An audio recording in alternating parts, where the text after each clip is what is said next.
Hello students, this is Vijendra Chaudhary and welcome back to CSE। इस video में आज हम जानेंगे कि बिहार में आखिर हर साल बाढ़ क्यों आती है। देखिए, हर साल हमें कुछ इस तरह की खबरें देखने को मिलती हैं। जब भी मॉनसून सीज़न आता है तो बिहार में बाढ़ होना एक आम बात है। आज हम इसे जानेंगे पूरे एक सिर्फ ज्योग्राफिकल यानी भूगोल के पर्सपेक्टिव से इसे जानने की हम कोशिश करेंगे कि बिहार में आखिर बाढ़ क्यों आती है। तो देखिए, इंडिया का अगर फ्लड प्रोन रीजन देखेंगे जहाँ पर बाढ़ आने की आशंका ज़्यादा है तो वो ये ईस्टर्न इंडिया आपको ज़्यादा दिखाई देगा। यहाँ क्या होता है कि बहुत सारे सदा नीर यानी पेरेनियल रिवर्स फ्लो करती हैं और उनमें हमेशा पानी बड़ा भरा होता है, और जब भी मॉनसून आता है तो वो पानी की अधिकता के कारण वहाँ पर बाढ़ की स्थिति पैदा हो जाती है। अब अगर मैं NCERT की आपको डेफिनेशन बताऊँ कि व्हाट इज़ फ्लड, तो inundation of land and human settlement by the rise of water in the channels and it's spill over presents the condition of flooding. यानी ज़मीन का और मानव बस्ती का डूब जाना, जब भी पानी का लेवल बढ़ जाए तो उसे बाढ़ की स्थिति हम कहते हैं। अब अगर हम ईस्टर्न इंडिया यानी पूर्वी भारत पर नज़र दौड़ाएंगे तो आप देखेंगे कि यहाँ से यहाँ तक ये जो हिमालय का क्षेत्र है उसके नीचे है मैदान। यहाँ पर है बहुत सारे इंडो गैंगेटिक प्लेन जिसे हम कहते हैं। तो इन प्लेन्स में ईस्टर्न इंडिया में सबसे ज़्यादा आशंका है बाढ़ आने की। तो ये है हमारा लगभग ये हिस्सा है नॉर्दर्न बिहार का, और बिहार इंडिया का सबसे ज़्यादा फ्लड प्रोन रीजन है। ऐसा स्टेट है, ऐसा राज्य है जहाँ पर बाढ़ की आशंका सबसे ज़्यादा होती है। ये लगा हुआ है नेपाल से, और क्योंकि नेपाल में हिमालय तो यहाँ से बहुत सारी नदियाँ निकलती है जो अपने साथ बहुत सारा गाद लेते हुए आती है। यहाँ पे बनाती है वैलीज़ ऊपर हिमालय में पहाड़ी क्षेत्र में, और नीचे अपने साथ काफ़ी सारा गाद या सेडिमेंट्स लेकर आती हैं, और वो सेडिमेंट्स आगे आके जम हो जाता है। तो आप देखेंगे ये है बिहार का मैप, और ये नेपाल के साथ इसकी बॉर्डर है। अब इसमें वैसे तो बिहार में बहुत सारी नदियां हैं, लेकिन अभी हम सिर्फ जो नेपाल से निकलने वाली नदियां हैं उन्हीं पर फोकस कर रहे हैं। मेन कारण जो है बाढ़ का या फ्लड्स का वही ज़्यादा कारण है। तो आप देख सकते हैं नेपाल में है क्योंकि हिमालय और वहाँ से निकलती है रिवर्स, और ये जो क्षेत्र आप देख रहे हैं नेपाल का सदर्न या दक्षिणी क्षेत्र और नॉर्दर्न बिहार, ये कहलाता है तराई का क्षेत्र। ठीक है। अब ये हिमालय में से आप देख सकते हैं बहुत सारे छोटे छोटे चैनल्स भी हैं, और बहुत सारी बड़ी बड़ी रिवर्स या नदियां भी यहाँ से निकलती हैं और आकर गंगा में या गंगा रिवर सिस्टम का एक हिस्सा बन जाती हैं। इसमें से कुछ खास रिवर्स आप देखेंगे जब, तो कुछ मेन जो बड़ी नदियाँ वो मैं आपको बता देता हूँ। ये है गंडक, ये है कोसी जो काफ़ी बड़ी रिवर्स हैं। बाकी छोटी भी बहुत सारे रिवर्स हैं जिनके कारण भी बाढ़ की स्थिति पैदा होती है। तो देखिए, जब हिमालय से यानी पहाड़ी क्षेत्र से जब भी पानी निकलना या नदी का निकलना शुरू होता है तो पहले ये ऐसी गहरी वैली बनाती है, एक वी शेप में एक वैली का निर्माण करती है। फिर धीरे धीरे ये वैली चौड़ी होती जाती है, यहाँ पर इसका इरोजन शुरू हो जाता है ना, क्षरण शुरू हो जाता है। और फिर धीरे धीरे जब ये वैली काफ़ी बड़ी हो जाती है तो मिएंडर्स यानी सर्पीला आकार लेना ये शुरू करती है। तो इस तरह से हिमालय क्षेत्र से वैली बनाते हुए काफ़ी सारा गाद और सेडिमेंट लाते हुए ये रिवर्स अपने साथ बिहार की ओर चल निकलती हैं। तो अब जब ये रिवर फ्लो होती है, पानी जब बहता है यहाँ पर, तो तीन तरह का कटाव आप देख सकते हैं। एक है नीचे, है ना, एक वर्टिकल इरोजन हो रहा है, एक हो रहा है इधर हॉरिजॉन्टल साइडवेज इरोजन, और एक हो रहा है यहाँ पे लैटरल यानी लेंथ वाइज उसके लंबवत। जिस दिशा में पानी बहेगा उस दिशा में इसका इरोजन या इसका क्षरण हो रहा होगा। तो ये इसके मेजर पैटर्न्स हैं। अब एक बार देख लेते हैं नदी की पूरी स्थिति। अगर वो पहाड़ों से निकलती है तो कैसे कैसे उसकी स्थिति होती है। ये है पहाड़, मान लीजिए ये है हिमालय का क्षेत्र, और यहाँ से निकली रिवर्स। तो यहाँ पर बहुत छोटे छोटे चैनल्स आकर यहाँ पे एक मेन रिवर में, एक मेन प्रमुख नदी में मिलते जाते हैं। अब यहाँ पर ये बनाती है गहरी वी शेप की वैलीज़, जैसा मैंने आपको पहले बताया। यहाँ पर ज़्यादा चौड़े मैदान या फिर डिपोजिशन नहीं होता, यहाँ पर सिर्फ कटाव होता है। तो जो वी शेप की वैलीज़ बनती हैं वो आगे जाकर थोड़ी सी चौड़ी होती जाती हैं। अब ये इन वैलीज़ में और भी आगे से दूसरे चैनल जो छोटी छोटी नदियां हैं वो एक प्रमुख नदी में मिलती जाती हैं।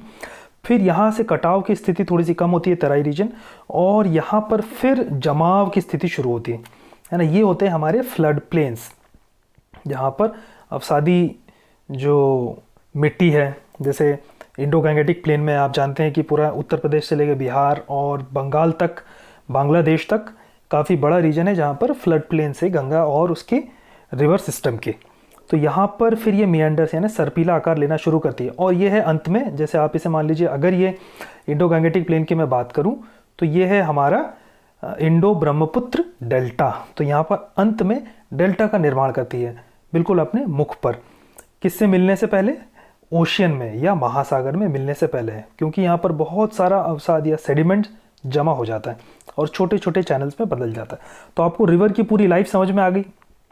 ये जो हिस्सा है, शुरुआत का हिस्सा, इसे कहते हैं यंग रिवर, और ये जो स्टेज है ये है मैच्योर स्टेज उस नदी की। ठीक है, अब आपको समझ में आया कि बिहार और यूपी में और बांग्लादेश में किस तरह की स्थिति में नदी होगी।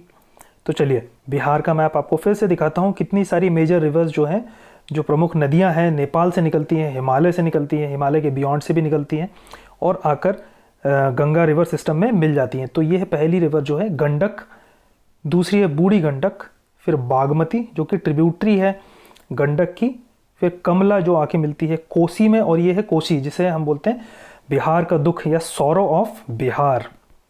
देखिए रिवर को कभी भी नदी को खासकर हमारे कल्चर में कभी भी नेगेटिव सेंटिमेंट से नहीं जोड़ा जाता है, लेकिन कोसी में ये हालत हो गई है, हर साल यहाँ पर हर मानसून में बाढ़ आती है। तो इसका कारण कई सारे लाखों एकड़ के क्षेत्र में पानी भर जाता है और लोगों को जान और माल का काफ़ी नुकसान होता है। तो चलिए देखते हैं कि कोसी पे हम थोड़ा सा नज़र मारेंगे। ये है जब रिवर शुरुआत में जब नदी सीधी बहती है, फिर धीरे धीरे यहाँ पर डिपोजिशन शुरू होता है, जमाव शुरू होता है, तो ये अपना रास्ता बदलना शुरू करती है और ये रास्ता बदलते बदलते काफ़ी ज़्यादा सर्पीला आकार या मियांडर अपना लेती है, जिसे हम कहते हैं मियांडर्स, नाम याद रखिएगा। अब इसी सर्पीले आकार के कारण ये अपना रास्ता बदलती है, तो ह्यूमन सेटलमेंट्स यानी जो मानव बस्ती है वहाँ पर कहीं ना कहीं असर करने लगती हैं। तो हम कोसी पे इसीलिए नज़र मारेंगे। कोसी का मैं आपको थोड़ा सा एक हिस्ट्री भी बताऊंगा कि कोसी सबसे ज़्यादा अपना रास्ता बदलने वाली नदी क्यों है। तो ये देखिए, ये जो हिस्सा है, पहले मैं बता दूं कि ये बिहार का, ये जो नॉर्दर्न बिहार का ये हिस्सा, सबसे ज़्यादा फ्लड्स यहाँ पर आते हैं। अब इसमें भी अगर कोसी का खास देखा जाए तो कोसी सबसे पहले कई हज़ारों सालों पहले, सैकड़ों सालों पहले इस तरह से बहती थी सीधी, और पिछले 200-300 सालों में इसने इतनी बार अपना रास्ता बदला है नए नए एरिया से जाते हुए। ये देखिए इस तरह से इसका फ्लड प्लेन चेंज होता गया, और अभी इसका जो प्रेजेंट का जो ये है इसका पाथ वो ये वाला है। तो आप देख सकते हैं कि कितना ज़्यादा इसने रास्ता अपना बदला है, और अभी भी जब भी बाढ़ आती है, मानसून आती है, तो ये पूरा का पूरा पानी अपने पुराने रास्ते में भी भर जाता है। ठीक है, इसी कारण बाढ़ की स्थिति पैदा होती है। तो ये देखिए, ये ऐसे मियांडर शेप में आती है रिवर्स, पहले इस तरह से आप देख सकते हैं कि पूरा फ्लड प्लेन है, ये मियांडर शेप में जब आती है, तो अगर पानी की ज़्यादा हुआ, जितना उसकी कैपेसिटी है चैनल की, उससे ज़्यादा पानी अगर इसमें बह के आएगा, जैसे पहाड़ों में पानी गिरा मानसून सीजन में, तो ये पूरा का पूरा ऐसे शीट की तरह बहने लगेगा सीधा। तो इसका मतलब क्या होगा, यहाँ पर बहुत सारे खेत होंगे, बहुत सारी मानव बस्तियाँ होंगी, वो सब डूब क्षेत्र में आ जाएंगी। तो इसे कहते हैं हम बाढ़ की स्थिति, फ्लड स्टेज फ्लो पैटर्न। मुझे लगता है कि आज आपने इतने सारे मैप से और फिगर से अच्छी तरह से समझ लिया होगा कि बिहार में आखिर हर साल बाढ़ क्यों आती है, और कोसी का एग्जाम्पल लेके हमने उसे समझ भी लिया कि कैसे रिवर्स नदियाँ अपना रास्ता बदलती हैं और क्यों बदलती हैं, क्योंकि डिपोजिशन काफ़ी ज़्यादा हो जाता है तो अपना रास्ता बदलती हैं मैच्योर स्टेज में। ठीक है, मुझे लगता है आपको ये वीडियो पसंद आया होगा। अगर पसंद आया तो आप इसे लाइक करके इसे शेयर ज़रूर कीजिए अपने दोस्तों के साथ में, जो इस तरह के वीडियोस देखना चाहते हैं, कुछ सीखना चाहते हैं। और अगर आपको कुछ डाउट्स हैं तो हमसे प्रश्न पूछिए कमेंट बॉक्स में, मुझे ज़रूर कमेंट कीजिए। आपको अच्छा लगा हो, बुरा लगा हो, या आपको कोई और सजेशन देना हो, मैं ईगरली आपके कमेंट्स का वेट करता हूँ। और टेलीग्राम ग्रुप अगर आपने नहीं ज्वाइन किया तो @AskCAC आप सर्च कीजिए, टेलीग्राम ग्रुप को ज्वाइन कीजिए। यहाँ पर हम आपको PDF और क्विजेस और गाइडेंस रेगुलरली प्रोवाइड करते जाते हैं। यूट्यूब चैनल को अगर आपने नहीं सब्सक्राइब किया है CAC के, तो please subscribe and tap the bell icon. Thank you so much for joining, and we'll see you next time. Thank you so much.